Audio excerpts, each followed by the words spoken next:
Hello friends, एक बार फिर Naresh sir आपका जी20 क्लास में आपका हार्दिक अभिनंदन करते हैं। तो चलिए दोस्तों, आज हम शुरू करते हैं सविनय अवज्ञा आंदोलन की पृष्ठभूमि। सविनय अवज्ञा आंदोलन क्यों आरंभ हुआ था? हर आंदोलन के आरंभ होने से पहले उसकी एक पृष्ठभूमि तैयार की जाती है, तो वही पृष्ठभूमि की हम बात करते हैं जो सविनय अवज्ञा आंदोलन से पहले की गई थी। तो जैसे कि आपको जानकारी है, सविनय अवज्ञा का जो अर्थ होता है कि प्रार्थना के साथ आज्ञा की अवहेलना करना, उसे हम सविनय अवज्ञा आंदोलन कहते हैं। यह गांधी जी ने चलाया था। कब चलाया था? 1930 में चलाया था। क्यों चलाया था, उसके बारे में क्या क्या उसकी उससे पहले कौन कौन सी कार्यवाही हुई थी, कौन कौन सी गतिविधियां हुई थी, इसके बारे में चर्चा करेंगे। तो सबसे पहले जो गतिविधि थी वह थी साइमन कमीशन। साइमन कमीशन क्या था? तो ब्रिटिश सरकार ने साइमन कमीशन का जो गठन किया था वह 1927 में किया हुआ था, और जिसके अध्यक्ष थे सर जॉन साइमन, जिसी के नाम पर इनका नाम साइमन कमीशन रखा गया था। क्यों रखा गया था? कि इसमें कुछ जो भारतीयों की समस्याएं थी, उन भारतीयों की समस्याओं के बारे में अध्ययन करना था। भारतीयों के आम चुनाव को ध्यान में रखकर किया जाना था। और इस आयोग में 7 सदस्य थे, और ये सभी सदस्य किसके थे? ब्रिटेन के थे। तो चलिए शुरू करते हैं। क्या कार्रवाई थी? इससे पहले क्या क्या हो चुका था आपको जानकारी है। असहयोग आंदोलन हुआ था। असहयोग आंदोलन के बाद में जो घटनाएं हुई थी, महात्मा गांधी जी को जेल में डाल दिया गया था। काफी कुछ घटनाएं हुई थी, दंगे भड़क चुके थे। 1924 में महात्मा गांधी जी जेल से बाहर आए थे। उसके बाद 1926 में फिर एक कलकत्ता में दंगा हुआ था। तो बार बार घटनाएं घट रही थी। जो घटनाएं घट रही थी उन सभी घटनाओं को हम राष्ट्रीय आंदोलन के नाम से जानते हैं। तो चलिए शुरू करते हैं। Simon commission. दोस्तों, साइमन कमीशन का जो गठन हुआ था 1927 में हुआ था, जिसे साइमन आयोग या इंडियन स्टेशन कमीशन के नाम से जाना जाता है। इसका गठन ब्रिटेन में 1929 में जो आम चुनाव होने वाले थे उनको ध्यान में रख करके किया गया था। आयोग में 7 सदस्य थे। ये सभी सदस्य भारत के, ब्रिटेन के अलग अलग राजनीतिक दलों के थे। इसमें किसी भी भारतीय को शामिल नहीं किया गया था, इसीलिए भारतीय को इससे विभेद था। भारतीयों को परेशानी यही थी कि इसमें कोई भी भारतीय सदस्य नहीं था। इसके अध्यक्ष सर जॉन साइमन को बनाया गया था। आयोग का उद्देश्य था 1919 का अधिनियम के द्वारा उत्तरदायी शासन की स्थापना में किए गए प्रयासों की समीक्षा करना। जो भारत पर शासन किया जा रहा था 1919 का अधिनियम के द्वारा, उसमें जो शासन है उसमें क्या प्रयास किए जा रहे हैं उनकी समीक्षा करना था। और समीक्षा किस पर करनी थी? भारतीयों पर की जानी थी, इसलिए कम से कम इसमें भारतीयों का सदस्य होना अनिवार्य था। यही कारण था भारतीयों ने इसका विरोध किया था।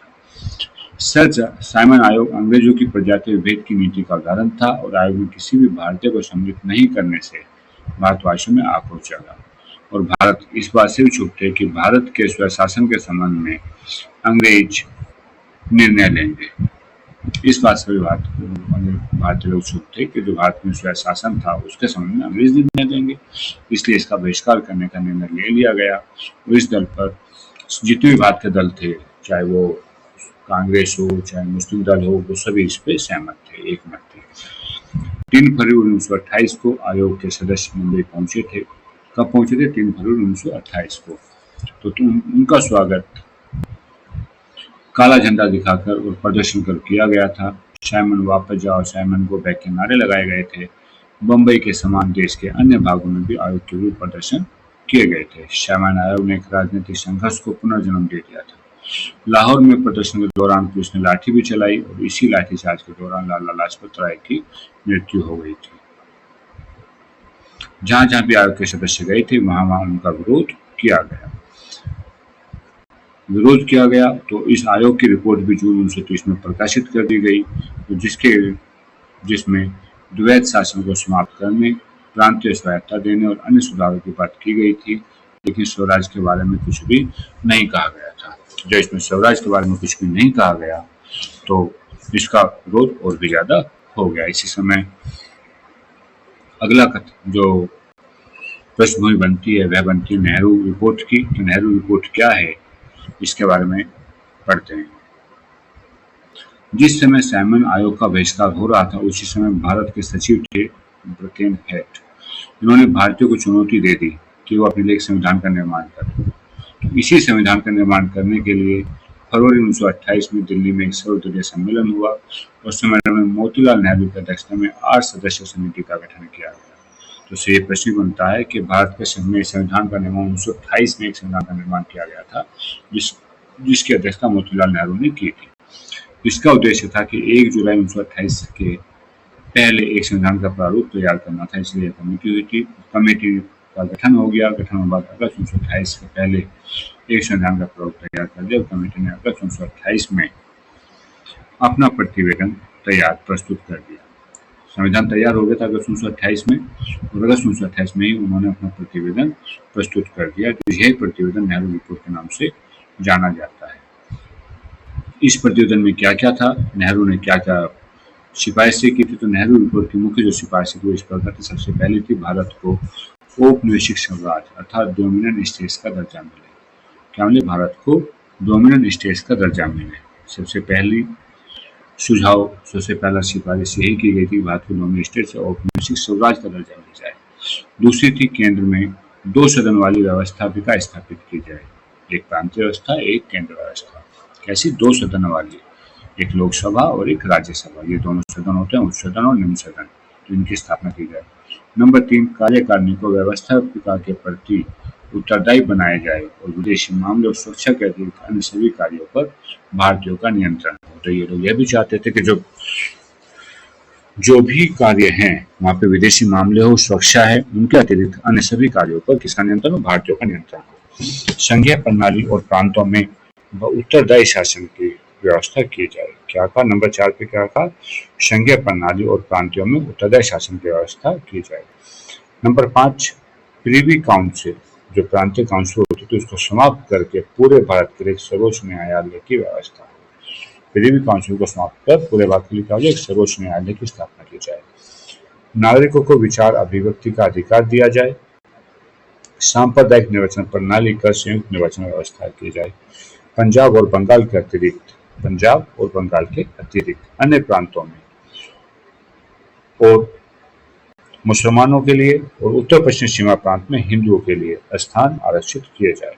ध्यान से सुनेंगे, पंजाब और बंगाल के अतिरिक्त अन्य प्रांतों में मुसलमानों के लिए और उत्तर पश्चिम सीमा प्रांत में हिंदुओं के लिए स्थान आरक्षित कर दिए जाए। नेहरू रिपोर्ट सभी दलों को स्वीकार नहीं हुआ, जिससे कांग्रेस और मुस्लिम लीगों में सांप्रदायिक प्रश्नों पर सहमति नहीं बन पाई। जिन्ना और अन्य प्रभावशाली जो मुसलमान नेता थे वो कांग्रेस से अलग हो गए। यहाँ पर आगा खां और मोहम्मद शफी ने ऑल इंडिया मुस्लिम कांग्रेस की स्थापना कर दी। किसकी कर दी? AIMC, all India Muslim Congress की स्थापना कर दी। मार्च 1929 में मोहम्मद अली जिन्ना ने भावी संविधान के निर्माण के संबंध में ही 14 सूत्री मांग रखी, जिससे हिंदू मुस्लिम एकता को गहरा आघात पहुंचा, और इसी समय से कांग्रेस और मुस्लिम लीग के रास्ते अलग अलग हो गए थे। इसी समय 1929-30 की बात हम कर रहे हैं, तो 1929 में विश्व में आर्थिक मंदी हुई थी। तो विश्वव्यापी आर्थिक मंदी का भारतीय अर्थव्यवस्था पर भी बुरा प्रभाव पड़ा। पूंजीपति, कृषक वर्ग सभी की स्थिति खराब हो गई और इससे असंतोष और आक्रोश बढ़ा। इस समय साम्यवादी विचारधारा का प्रसार होने लगा था। कांग्रेस के अंदर भी वामवादी गुट का गठन हुआ और हर तरह की क्रांतिकारी जो गतिविधियां होती थी उसमें भी वृद्धि होने लगी। कांग्रेस में वामपंथी युवा वर्ग नेहरू रिपोर्ट से क्या था? खुश था या नहीं था? बिल्कुल भी खुश नहीं था। वह असंतुष्ट था, बिल्कुल खुश नहीं था, और औपनिवेशिक स्वराज से भी संतुष्ट नहीं था। वह औपनिवेशिक स्वराज नहीं चाहता, वह चाहता था पूर्ण स्वराज। वो पूर्ण स्वराज चाहता था। इसके लिए जवाहरलाल नेहरू ने, सुभाष चंद्र बोस ने नवंबर 1928 में इंडिपेंडेंस लीग की भी स्थापना की और कांग्रेस के लक्ष्य में परिवर्तन की मांग रखी गई। गांधी जी भी इस पर खामोशी से नजर रखे हुए थे। गांधी जी ने किसी को कुछ नहीं कहा कि ठीक है जो कुछ हो रहा होने दो, वो भी देख रहे थे। इसी समय पूर्ण स्वराज की मांग रखी जाती है। तीसरी पृष्ठभूमि आती है पूर्ण स्वराज। कांग्रेस का वामपंथी युवा वर्ग, जिसका नेतृत्व कौन करते? पंडित जवाहरलाल नेहरू कर रहे थे, सुभाष चंद्र बोस कर रहे थे। इन्होंने पूर्ण स्वराधीनता की मांग को कांग्रेस का लक्ष्य बनाना चाहते थे। क्या चाहते थे? कि कांग्रेस का एकमात्र लक्ष्य पूर्ण स्वाधीनता। इसी बीच देश में व्याप्त अशांत राजनीति स्थिति मतलब कि हमले, क्रांतिकारी घटनाएं, ऐसी घटनाएं बहुत ज्यादा हो रही थी।